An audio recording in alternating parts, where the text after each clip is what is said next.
Imagine for a moment the most trusted person in your life, someone who appears kind, intelligent, and utterly believable. A colleague who makes you laugh. A friend who offers support. A person so convincing that no one would ever suspect them of harboring the darkest possible intentions. This is the extraordinary and terrifying reality of Ted Bundy, a man who walked among us, who charmed his way through society, who looked directly into people's eyes and saw not human beings, but potential victims. The story I'm about to share is not just about a criminal. It's about a predator who understood human psychology so precisely that he could transform himself into whatever someone needed him to be. A law student. A crisis hotline volunteer. A seemingly compassionate stranger offering help. A charismatic suitor who could make women feel special with just a glance or a carefully chosen word. Between 1974 and 1978, Ted Bundy became one of the most prolific serial killers in American history. His hunting ground wasn't confined to one state or one type of victim. From Washington to Utah, from Colorado to Florida, Bundy moved like a phantom, leaving behind a trail of devastating loss and unanswered questions. What makes this story truly horrifying is not just the number of lives he destroyed, which is estimated to be over 30, though the true count may never be known, but how easily he moved through the world. Bundy wasn't some obvious monster lurking in shadows. He was educated, articulate, physically attractive. He worked at a crisis counseling center. He pursued political campaigns. He was studying law. Think about that for a moment. This was a man who understood systems, who knew how to manipulate not just individuals, but entire investigative processes. A predator who was simultaneously studying how law enforcement thinks while committing crimes that would eventually make him infamous. His victims were young women, college students, hitchhikers, individuals just beginning their adult lives. Women who trusted a stranger's offer of help. Women who saw a handsome, well-spoken man and saw no reason to be afraid. Bundy didn't just commit murders. He conducted a psychological warfare that extended far beyond physical violence. He understood human vulnerability. He knew exactly how to approach someone, how to seem trustworthy, how to create a momentary sense of safety before revealing his true nature. When we talk about Ted Bundy, we're not just discussing a serial killer. We're examining a profound psychological study of manipulation, of evil that doesn't announce itself with obvious warning signs. We're looking at a human being who consciously chose, again and again, to destroy other human lives, and who did so with a calculated precision that makes the blood run cold. This is a story that will challenge everything you think you know about monsters. Because the most dangerous predators don't look like predators at all. They look like someone you might know. Someone you might trust. Someone who could be sitting right next to you. Are you ready to understand the true story of Ted Bundy? A narrative that goes beyond mere crime and explores the darkest corners of human psychology? Listen carefully. Because some stories change how we see the world forever. The 1970s. A decade defined by cultural revolution, personal freedoms, and an innocence that would soon be shattered by a darkness few could comprehend. Picture America in this era. A time when strangers could still be trusted. When young women hitchhiked without paralyzing fear. When college campuses felt like safe havens of possibility and promise. Little did anyone know that within this landscape of apparent safety, a predator was meticulously planning his attacks. The Pacific Northwest, specifically Washington State and Oregon, would become ground zero for a series of disappearances that would transform the understanding of criminal investigation forever. These weren't just random incidents. These were calculated, strategic attacks that would expose profound vulnerabilities in how society protected its most vulnerable members. Let's talk about the victims. Real people. Not statistics, but individuals with dreams, families, and futures suddenly and brutally interrupted. Linda Healy. A 21-year-old psychology student at the University of Washington. On the morning of February 1, 1974, she disappeared from her bedroom in Seattle. A young woman studying human behavior, ironically becoming a victim of someone who would become a profound case study in psychological manipulation. Janice Otta and Denise Naslund. Two young women who vanished on the same day, July 14, 1974, from Lake Sammamish State Park in Washington. Witnesses would later describe a handsome, articulate man wearing a sling, asking for help, demonstrating the precise method Bundy used to gain trust. These weren't random selections. Bundy had a specific target profile: young, attractive women, often with long hair parted in the middle, a look characteristic of the 1970s. Women who represented a specific archetype of youthful, educated potential. Enter Ann Rule, a true crime writer who would become one of the most significant chroniclers of Bundy's story. In a twist of fate that seems almost impossible, Rule had worked alongside Bundy at a crisis counseling center. They were colleagues. Friends. She saw him daily, never suspecting the darkness brewing beneath his engaged, intelligent exterior. Rule would later write The Stranger Beside Me, a groundbreaking work that explored not just Bundy's crimes, but the psychological complexity of recognizing evil when it sits right next to you. Bundy's early life seemed unremarkable. Born Theodore Robert Cowell in Burlington, Vermont, he was raised believing his grandparents were his parents and his mother was his sister, a complicated family dynamic that some psychological experts would later suggest contributed to his detachment. A law student at the University of Puget Sound, a campaign worker for the Republican Party, Bundy moved through professional and social circles with remarkable ease. He was articulate, ambitious, and appeared deeply committed to societal structures, ironically, the very systems he would systematically manipulate. But beneath this veneer of normalcy, warning signs emerged. Failed relationships marked by emotional manipulation. Petty thefts demonstrating a growing comfort with transgressing social boundaries. A growing sense of disconnection that would ultimately manifest in the most terrifying way possible. Psychological profiles would later suggest that Bundy was developing a complex pathology. Not a sudden emergence of violence, but a calculated progression. Each interaction, each moment of manipulation, was a step toward understanding how to isolate and control potential victims. The Pacific Northwest became his initial hunting ground, a region characterized by dense forests, isolated roads, and communities not yet accustomed to the concept of a serial predator operating in their midst. Law enforcement was woefully unprepared. Forensic technology was rudimentary. Communication between jurisdictions was limited. Bundy understood these systemic weaknesses and exploited them with a cold, calculated precision that would allow him to continue his attacks for years. This was more than a criminal investigation. This was a societal reckoning with a new kind of predator, one who didn't look like a monster, but like the person sitting next to you in a classroom, working beside you in an office, or offering help on a lonely roadside. The stage was set. The hunt had begun. And nothing would ever be the same. Predation is an art form. And Ted Bundy was its most calculated master. Every successful hunter understands one fundamental principle: opportunity creates vulnerability. For Bundy, human trust was his primary weapon.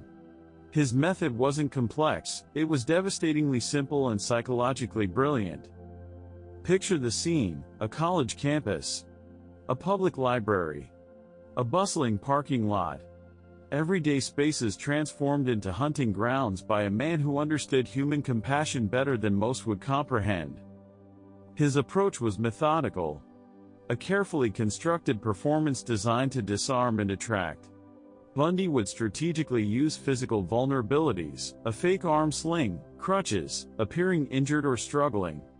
To the average person, this meant an opportunity to help. To Bundy, it was a precision-engineered trap. "Can you help me carry something to my car?" Those 9 words became a gateway to terror. A seemingly innocent request that would lead young women into a nightmare from which they would never return. His targets were specific. Young women, typically college students between 18 to 25. Attractive. Intelligent. Often with long, straight hair parted in the middle, a distinctive look of the 1970s. women who represented potential, promise, and youth. Bundy wasn't hunting randomly. He was strategic. He studied his environments. College campuses in Washington, particularly the University of Washington, became his primary hunting territory. Libraries, parking lots, public spaces where women moved with a sense of safety, these were his preferred locations. The psychology of his approach was extraordinary. He didn't appear threatening. He appeared helpless. By presenting himself as someone needing assistance, he transformed potential victims into willing helpers. Empathy became his most powerful manipulation tool. Forensic reconstruction would later reveal his extraordinary patience. Bundy wouldn't attack immediately.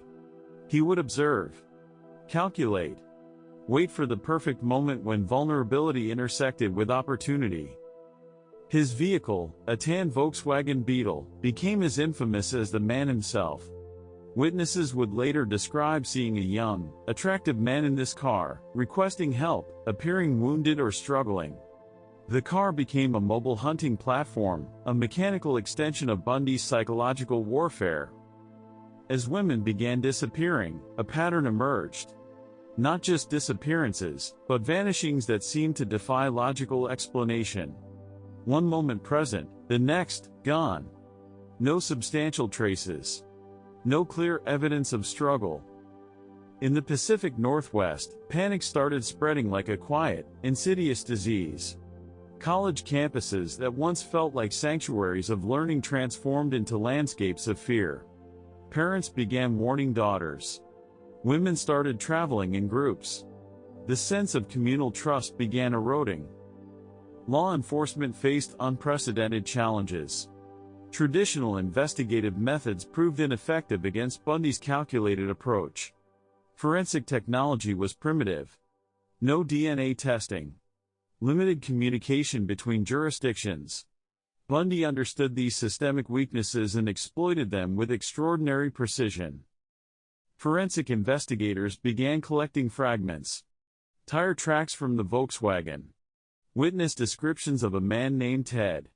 Psychological profiles started emerging, but always one step behind the predator. The most terrifying aspect wasn't just the disappearances.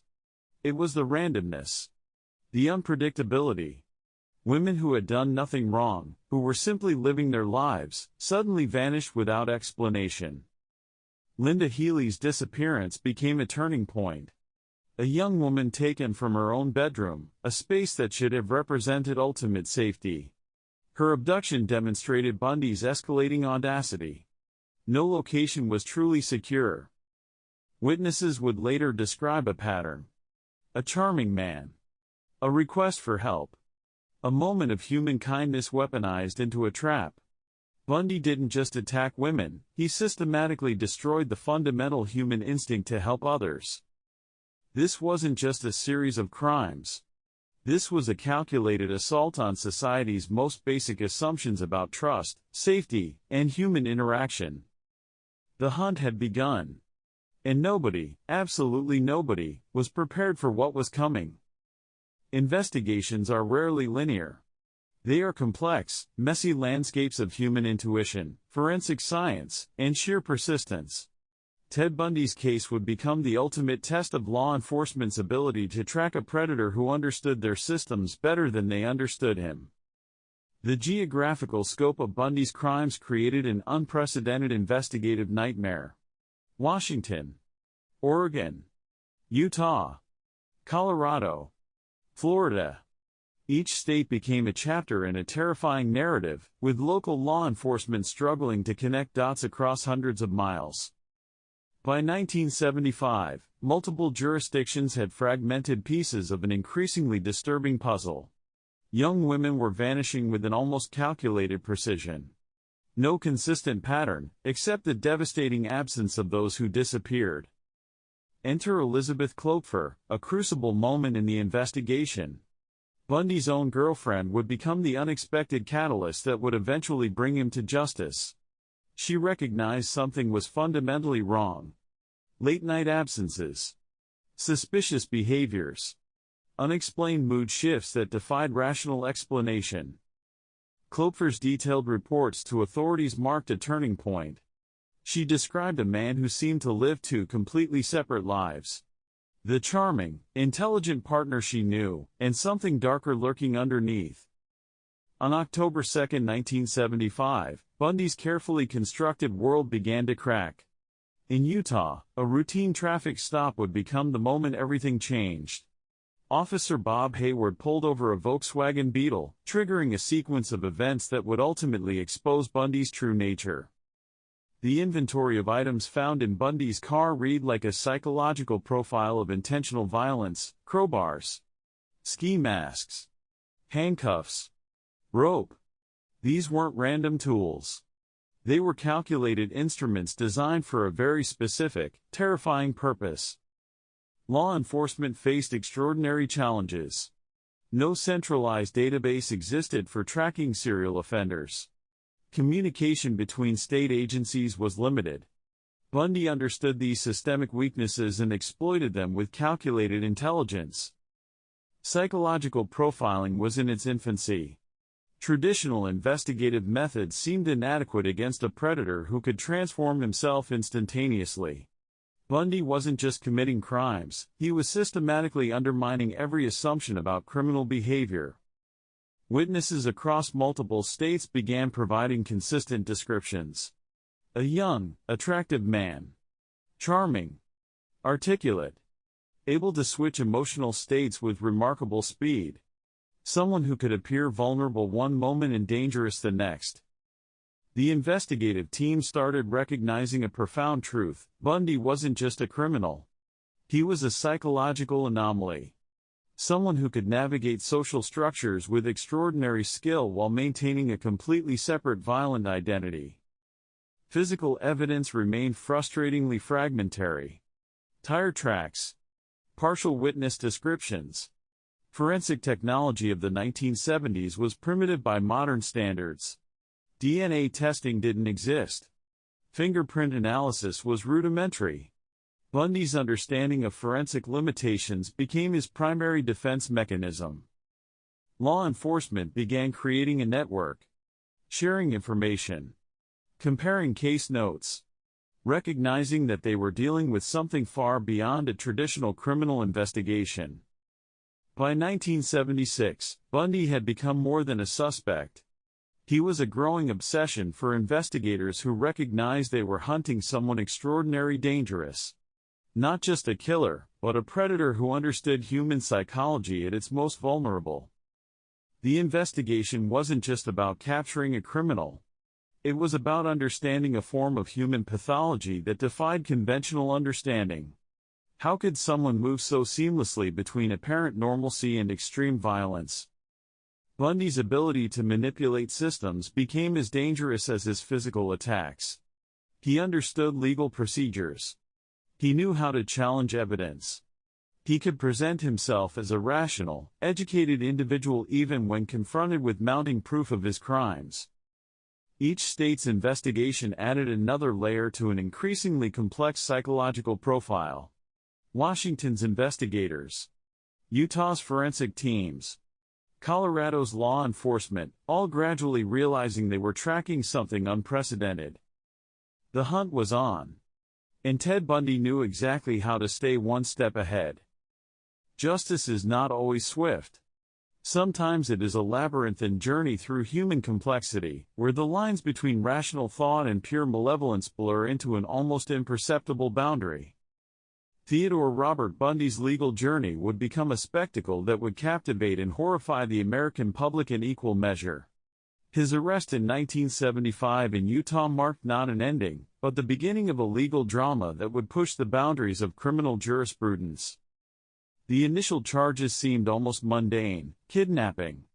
But those who understood the depth of Bundy's actions knew this was merely a legal placeholder for something far more profound.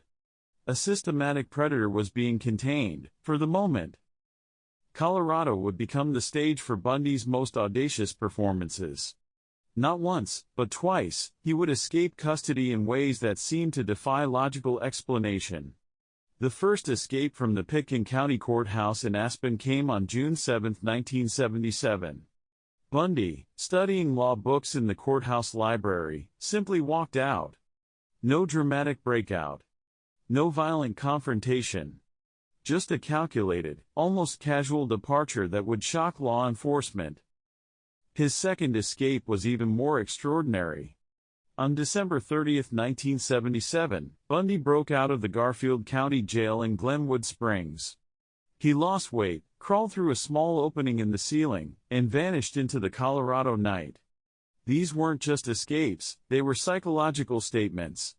Bundy was demonstrating his intellectual superiority over the systems designed to contain him. But Florida would become the final act. The trials in Florida would expose Bundy in all his terrifying complexity.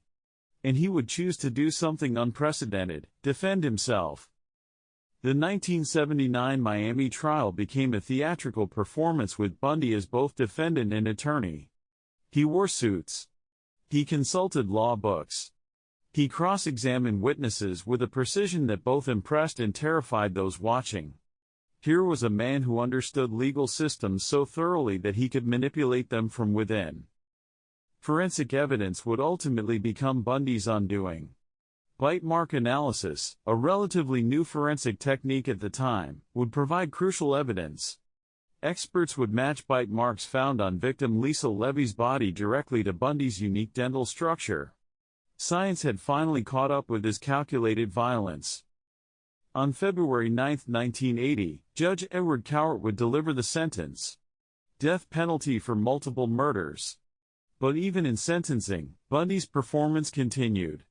Cowart, remarkably, would tell Bundy, "You'd have made a good lawyer," revealing the complex psychological dance between predator and judicial system. The final chapter would arrive on January 24, 1989, at Florida State Prison. Bundy would make remarkable admissions in his final hours. Over 30 confirmed murders, but investigators believed the true number could be significantly higher. Each confession was delivered with a clinical detachment that defied traditional understanding of human empathy. His execution by electric chair would become a media spectacle. Supporters and protesters gathered. Journalists waited. A nation watched as a man who had represented the most extreme breakdown of human moral boundaries would face ultimate legal consequence. But Bundy represented more than just a criminal. He was a profound psychological study. A demonstration of how charm, intelligence, and calculated manipulation could create a predator who moved through society with remarkable ease. Psychological experts would spend decades analyzing Bundy. How could someone so intelligent, so articulate, so apparently functional, commit such extreme acts of violence? The answer would never be simple. His legacy would transform how law enforcement approached serial criminal investigations. Centralized databases, improved forensic techniques, better communication between jurisdictions, all became direct responses to the challenges Bundy presented. The story of Ted Bundy is not just about crime. It's about the complex terrain of human psychology. The thin line between apparent normalcy and extreme violence. The ways intelligence can be weaponized into something truly dangerous. In the collection of criminal history, some stories transcend mere statistics. They become profound psychological watersheds that reshape our understanding of human nature, safety, and vulnerability. Ted Bundy's legacy extends far beyond the number of his victims. He fundamentally altered how society perceives personal safety, trust, and the potential for darkness residing within seemingly ordinary individuals. Before Bundy, American society operated on a foundation of inherent trust. Hitchhiking was common. Women moved through public spaces with a sense of fundamental safety. College campuses felt like sanctuaries of learning and personal growth. Bundy's crimes shattered those assumptions permanently. Law enforcement underwent a transformative reconstruction because of his actions. Investigative protocols changed. Forensic technologies accelerated. The concept of criminal profiling emerged as a critical investigative tool. Bundy demonstrated the critical need for interconnected, sophisticated tracking of potential serial offenders. For women, particularly young women in academic and professional spaces, Bundy represented a psychological turning point. He exposed the potential predatory nature hidden behind charm and apparent social competence. Personal safety transformed from an unconscious assumption to a calculated, strategic consideration. Psychological research would spend decades analyzing Bundy's behavioral patterns. How could someone so intelligent, so articulate, so apparently functional create such extensive destruction? Universities developed entire criminology courses studying his methods, motivations, and psychological infrastructure. The media's fascination with Bundy revealed something profound about societal psychology. He wasn't portrayed as a monster, but as a complex human being capable of extraordinary manipulation. This representation challenged traditional narratives about criminal behavior. His story became a critical educational tool. Not just about criminal investigation, but about understanding the nuanced ways human beings can compartmentalize moral boundaries. How intelligence can be weaponized into something truly dangerous. Legal systems across the United States underwent significant transformations. Improved evidence collection. Better communication between state jurisdictions. Enhanced psychological assessments for potential repeat offenders. Bundy's crimes became a catalyst for systemic change. Forensic science experienced unprecedented acceleration. Bite mark analysis. Psychological profiling. DNA collection methodologies. Each advancement could trace direct lineage to challenges presented during Bundy's investigations. Women's safety organizations emerged with renewed focus. Self-defense classes. Campus security protocols. Psychological awareness programs. All became direct responses to understanding predatory behaviors exemplified by individuals like Bundy. His story remains a complex psychological study. Not just about a criminal, but about the intricate ways human beings can navigate social structures while maintaining completely separate violent identities. The true impact of Ted Bundy extends beyond his direct crimes. He exposed fundamental vulnerabilities in social systems. He demonstrated how charm, intelligence, and calculated manipulation could create a predator moving through society with remarkable, terrifying ease. Decades later, his name continues to provoke intense psychological examination. A reminder that evil doesn't announce itself. It calculates. It waits. It understands human vulnerabilities with a precision that defies conventional understanding. In the end, Ted Bundy became more than a criminal. He became a profound, uncomfortable mirror reflecting the most dangerous potential residing within human psychological complexity. A story that continues to challenge, disturb, and educate.